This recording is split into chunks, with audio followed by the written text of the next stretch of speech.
नमस्कार दोस्तों, स्वागत है आपका आज स्टडी ऑफिशियल चैनल पर।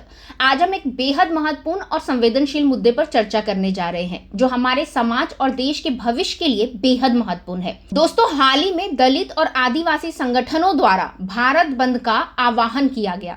यह बंद सुप्रीम कोर्ट के उस फैसले के विरोध में था जिसमें अनुसूचित जाति यानी कि एससी और अनुसूचित जनजाति यानी कि एसटी के आरक्षण में क्रीमी लेयर लागू करने की अनुमति दी गई है। इस फैसले ने समाज के इन तबकों में एक बड़ी चिंता और आक्रोश पैदा कर दिया है। आज के इस वीडियो में हम विस्तार से जानेंगे कि इस बंद के पीछे क्या कारण थे, सुप्रीम कोर्ट का फैसला क्या है और इससे संभावित प्रभाव क्या हो सकते हैं। इसके साथ ही हम देखेंगे कि इस बंद का देश भर में क्या प्रभाव पड़ा और इसे लेकर क्या राजनीतिक और सामाजिक प्रतिक्रियाएं आई हैं। तो चलिए शुरुआत करते हैं और समझते हैं इस महत्वपूर्ण मुद्दे को। दोस्तों, सबसे पहले हम जानते हैं कि इस भारत बंद की आवश्यकता क्यों पड़ी। तो 1 अगस्त 2024 को सुप्रीम कोर्ट ने एक ऐतिहासिक फैसला सुनाया जिसमें उन्होंने अनुसूचित जाति के आरक्षण में क्रीमी लेयर की अवधारणा को लागू करने की अनुमति दी। कोर्ट ने अपने 20 साल पुराने फैसले को पलटते हुए कहा कि राज्य सरकारें अब एससी रिजर्वेशन में कोटा की व्यवस्था कर सकती है, बशर्ते कि इसके लिए पुख्ता डेटा उपलब्ध होना चाहिए। इस फैसले से दलित और आदिवासी संगठनों में भारी रोष उत्पन्न हुआ। उनका मानना है कि क्रीमी लेयर की अवधारणा एससी और एसटी के संवैधानिक अधिकारों का हनन है। चलिए दोस्तों, अब हम समझते हैं कि सुप्रीम कोर्ट का ये फैसला आखिर है क्या और क्रीमी लेयर की अवधारणा क्या है। दोस्तों, क्रीमी लेयर एक ऐसी अवधारणा है जो विशेष रूप से अन्य पिछड़ा वर्ग यानी कि ओबीसी के आरक्षण में लागू होती है। इसका मुख्य उद्देश्य ये सुनिश्चित करना है कि आरक्षण का लाभ सिर्फ उन व्यक्तियों तक पहुंचे जो वास्तव में सामाजिक और आर्थिक रूप से पिछड़े हुए हैं, ना कि उन लोगों तक जो आर्थिक रूप से सक्षम और उन्नत है। क्रीमी लेयर की अवधारणा के तहत ओबीसी वर्ग में आने वाले उन व्यक्तियों या परिवारों को आरक्षण के लाभ से वंचित किया जाता है जिनकी आय एक निश्चित सीमा से अधिक है। ये आय सीमा समय समय पर सरकार द्वारा निर्धारित की जाती है।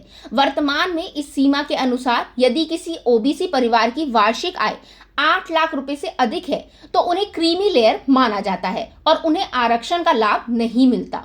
इस अवधारणा को उद्देश्य यह है दोस्तों कि आरक्षण का लाभ उन्हीं लोगों को मिले जिन्हें इसकी वास्तव में जरूरत है और जो लोग पहले से ही आर्थिक रूप से सक्षम हैं उन्हें इसका लाभ ना मिले।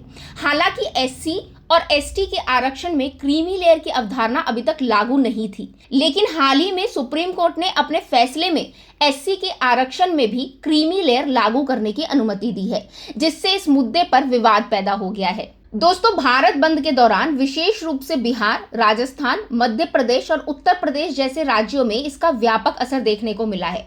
बिहार में आरा, दरभंगा, जहानाबाद, सहरसा, पूर्णिया और अन्य जिलों में सड़कें और हाईवे जाम कर दिए गए हैं। कई जगहों पर ट्रेनें भी रोकी गई हैं और जनता को भारी असुविधा का सामना करना पड़ा है। राजस्थान के जयपुर समेत 16 जिलों में स्कूल बंद रहे और कुछ इलाकों में इंटरनेट सेवाएं भी बंद करनी पड़ी।